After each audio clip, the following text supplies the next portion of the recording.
Welcome to ContextStream, the persistent memory and context layer for your AI coding tools. Head over to ContextStream.io. Click the Get Started button in the top navigation.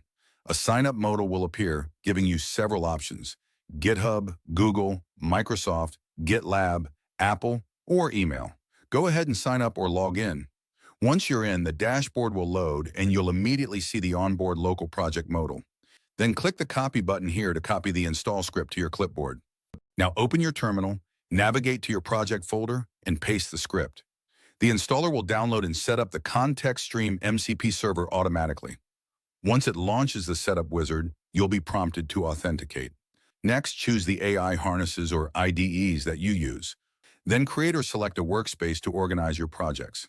After that, create or select a project for the current directory. Finally, you'll be asked whether you'd like to index the current folder.